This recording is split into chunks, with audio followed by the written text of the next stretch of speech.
Hey family, how you doing? I'm your brother Mtima Radi. Peace to you, peace to your home, peace to your family, peace to your community, peace to your ancestry, peace to my community, peace to my ancestry, and peace to the nation that you, I, and they are building. Peace also to the Godic forces, the great spirit above, the mothers below. This is Mtima Radi, Soul Lightning. Man, good, very early morning to you.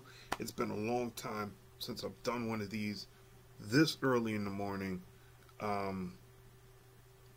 Give me 1 second, and then I'm gonna start this up. All right, fam. So I'm back. So as you can tell by the title, I'm gonna be talking about Chris Rock and Will Smith, because I've heard a lot of people speaking about it, or a number of people commenting on it, and I really don't believe that they understand what they just saw. Let me explain. What you saw wasn't just two brothers having a moment. What you saw was one person who is on one level of the Hollywood strata slap another person who is on another level of the Hollywood power strata. What do I mean? I'll give you an example first. Many of you, if you're old enough, you remember Jermaine Dupri as a producer in the mid-90s. He had signed a girl group, and I can't remember their name. I think it's Escape, but I don't know if it's Escape, but I think it's Escape. He had signed them to a contract that was so exploitative that they could make like $10,000 on a gig, and they'd be lucky if they walk away with, $100. That's how exploitative his contract was with them. This is standard practice in the industry. I've heard these contracts be called work service contracts, where you pledge that you will work on behalf of another person, thus giving them a chunk of the money that you make in return for the connections that they have, in return for the ability to do X, Y, and Z and make things happen for you. Not every work service contract is the same, and not every agreement is fair. Now, to be in the position of executing work service contracts is a valuable position, because you basically have to do nothing and you're making money. You basically have to do nothing and you're making money. Now, not every person takes this route to make their money, but a lot of people do. I'm only using it as an example because it blatantly shows you the levels in Hollywood. Another example would be that of the executive producer versus the producer, who may just be a writer. The executive producer has the capacity to finance a project or multiple projects, to bring in the people that are within his or her network, and to make, to greenlight series and movies and the like in Hollywood, thus enabling, and one foul swoop, hundreds of people to be employed with the snap of a finger. In Hollywood, there is not that many executive producers who are black. One of the few, his name is Tyler Perry. He is an executive producer. Now, like everything in the white-dominated world, there are levels of executive producers. There are levels of producers. So I mean, I don't understand all of that 100%, but I do know it exists. When you look at a Harvey Weinstein was larger than an executive producer. And I forget, there's an actual phrase for what he is, and it's a financier, but it's something else. But he could make or break projects. In the 90s, Bill Cosby was in the process of elevating himself to be either at the level of an executive producer or higher. He was actually aiming to be higher. The story that you have heard of Bill Cosby, where he was given the opportunity to purchase a network, and he said, "I want NBC." That is a story which tells you that he wasn't just trying to be an executive producer. He was trying to be on the level of a Harvey Weinstein. And if you can go on YouTube and you can look at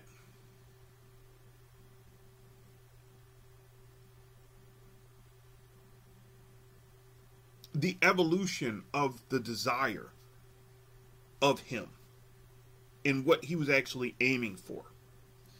And you can see it in the choreography of the introductions to the Cosby Show. Now,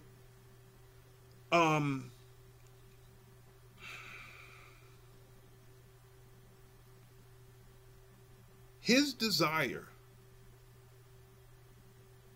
to be bigger than an executive producer, which he was in the early 90s. He executive produced, meaning he greenlit and helped to finance the Cosby Show. He did the same thing with A Different World. Malcolm Jamal Warner, for a moment, had a brief show that he helped to launch. There was a couple of other shows that Bill Cosby tried to get up and going. But he was thinking bigger than that. He was thinking like what Oprah is doing. That type of engagement. That puts him on a level above the executive producers, but still an executive producer. Again, remember, different levels. Will Smith, in the last decade, and particularly in the last 5 years, has become an executive producer level of person in Hollywood. Chris Rock, I think he was given credit to as an executive producer type when he did the show Everybody Hates Chris, but that wasn't really his show, meaning he didn't actually greenlit or, so far as I could tell, do the work to be counted as a true executive producer. He was given that credit. A show that I recently watched that you can kind of see how this works, where a person is the power behind the structure of the show and pushing it forward, even after the original executive producers back off, is Lucifer. The titular star of that show actually picked up the financing for that show and helped to keep the show running and going forward. Will Smith, with the coming out of Bel Air, with King Richard, which was definitely a project that he undertook, and several other projects that he has done now in the last decade and a half, which he himself has helped to finance, he himself has helped to organize, to get the people in a position to direct it and what have you. He has been given a position of authority in Hollywood. And Chris Rock is not on his level. What you saw was when Chris Rock took the initiative to make fun of Will Smith, whom, remember the rumors back in the 90s, Will Smith did what he did and had to do to get to the position which he is at right now. What you saw was a man who had the power behind him of the establishment, the white establishment. This isn't taking anything away from Will Smith, but I need you to understand what is going on here. He has the power behind him of the white establishment, where he knew if he put his hands on Chris Rock, no Rock was going to be coming towards him, because that's how powerful he is in Hollywood. I was watching, and it's so funny how the ancestors work here, fam. I was watching an interview where Will Smith was talking about how he originally got the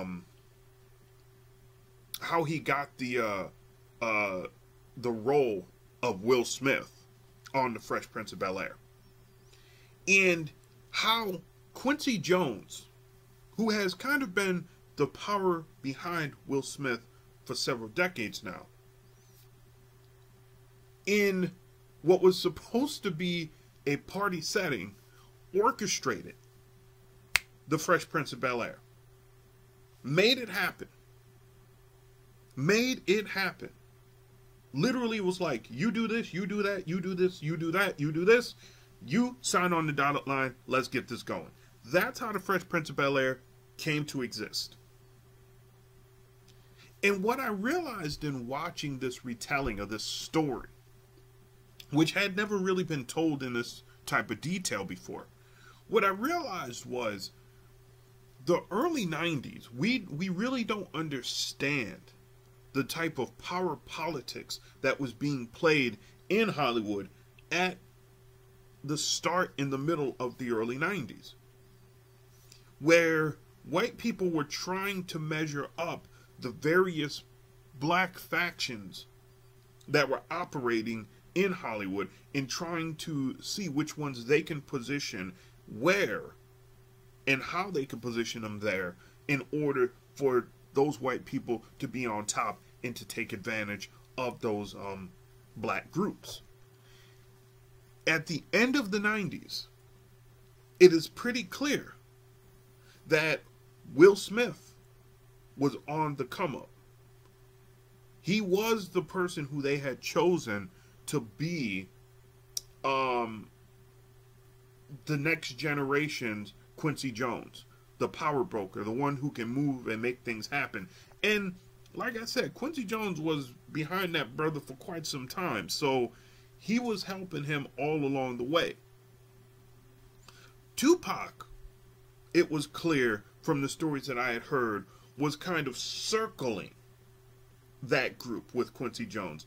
I mean, as an artist, you don't get to work with QD3, the producer's son of a legend like Quincy Jones, unless you're being considered as a part of his entourage. And look, you got to understand what that word even means, and most of y'all don't. You know, so you have to be really being considered to be part of that group and that power-based extension if you're messing with his family. So in the present day, from those positions that were happening way back when, the major winners are, I mean, the people who I see out front is not Spike Lee. It is your Lee Daniels. It is your Tyler Perry's. It is your Will Smiths. It is your Denzel Washingtons. I mean, Denzel, I don't know if he has the type of backing that Will Smith has, but I do know the two of them seem to be on the same power level. Hence, what did Denzel tell him after he went up and he smacked Chris Rock? Hey, once you on the top, that's when the devil comes for you. I would warn Will Smith, because he's getting big for his britches. There's a reckoning coming. There's a reckoning coming to all of these people who have, in essence, sold themselves out to make it to another day. And they don't think that their reckoning's coming, but it's coming. What y'all need to understand is Will Smith is a power player now. He ain't the guy that you saw on Fresh Prince. And look, I'll be straight with you, family. I was looking at some old Fresh Prince. And I get why a lot of black brothers back in the day was negative towards that show. And I didn't understand it back then. Will Smith was a very effeminate characterization of a man coming out of a hellish landscape at the time where effemination would have been a death sentence. It wasn't realistic. Will Smith was given a lot of opportunities, which many actors who were, let's be very honest, frankly better than him, was not given. And that was part of the reason why the original Aunt Viv had the problem that she had with the show. It wasn't realistic. But, like is always the case, white people picked who they wanted and then moved that person in order to position them where they wanted them. The same thing happened with Jay-Z. The same thing happened with Jay-Z. Jay-Z was not the best rapper. He was not even the best conceptualizer of hip-hop. But white people saw in him the potential, the potential which they needed to transplant their epigenetic mentality into the black landscape. And he's done that. You see the same thing with Will Smith. Now, I ain't got no problem with either one of these fellas. I have no problem with either one of these fellas. But what I do know is we are heading towards a period in time where that white mentality, that white psychosis, that white paradigm, which has been feeding this death march towards destruction, it's going to be shredded. And it's going to be shredded hard. And the people who have it within them are going to also be shredded, and shredded hard. I'm not convinced that this pandemic is over. I'm not convinced that this pandemic is ever going to be over. As long as scientists keep ignoring one of the truest facts that nobody seems to want to deal with, which is that it behaves like a bioweapon, but it was created by Mother Nature. Everybody wants to put this on man, thinking that Mother Nature is weak. Y'all crazy. Y'all about to see how crazy y'all are, because Mother Nature got something for you. But we are heading towards a period of reckoning. Will Smith is doing some good work. Don't get cocky, because there's a lot of skeletons that you haven't had come out the closet. And while you don't care about those skeletons, trust me, those are things that the people, what Denzel's warning you about something, and it ain't about Chris Rock, because Denzel got that spirit behind him. Especially as he's been slowing down, he's got that spirit behind him. You starting to slip up and let your blackness show, because you're starting to see things in your family that you don't like, and you're trying to reverse it. And I'm glad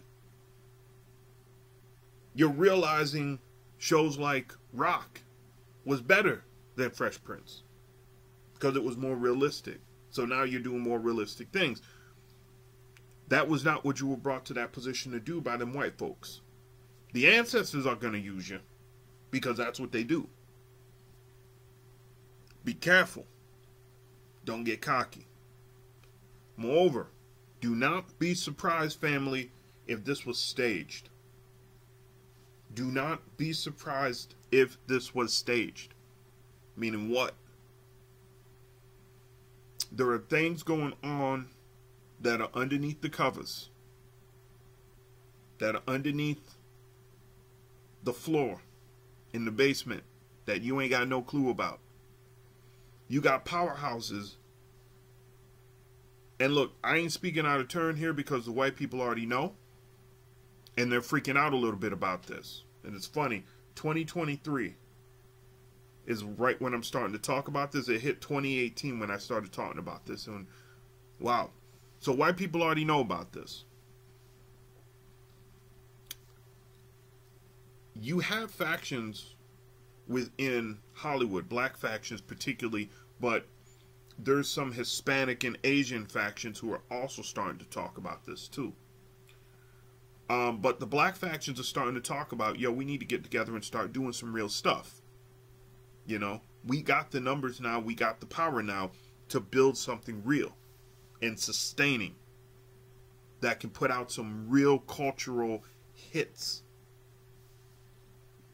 Brothers and sisters, if black people got their minds together like that in Hollywood, 100,000 plus people are scattered across the country. Black folks, many of them starving, can't barely get work. If they were to actually get their minds together, working with Africans in Africa, people in Mexico, people in South America, people in India, they capture the culture. I'm not talking just black culture. They capture the world culture. And so these things have been being talked about. White people know it. Will Smith is among that group. This may have been staged, family. White people ain't going to be fooled anyway. So I just want you to realize what's happening when it starts coming down. Because the elders in Hollywood know what the future holds. The future holds our control. We are going to be in control of culture. Why? Because like the Hopis tell you, our responsibility is the water bearer, is the water responsibilities. We are the water bearers. We carry the water forward. Ladies and gentlemen, what is the next astrological cycle that we are entering? Aquarius, I believe. And what is that? The water bearer. The water bearer. Now, I ain't realized that. The ancestors just gave that to me.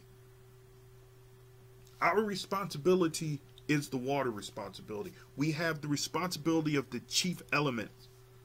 You hear me? We have the responsibility of the chief element. That's the water.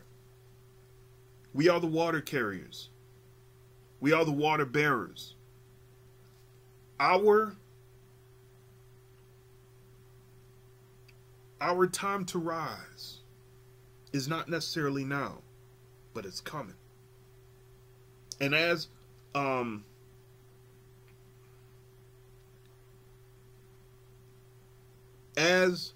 Baba Craig Carr says, y'all keep messing around, y'all ain't gonna have a country left because we gonna get sick of it. Well, it's gonna happen anyway, but we'll see. Y'all better get your minds around this and build and be prepared to build, because their world is crumbling. This is our time. By 2040, the age of Aquarius is going to be in full swing. Our mental ability to construct the world is going to heighten significantly by that time. It's funny to think about. I'm going to be almost 60 then.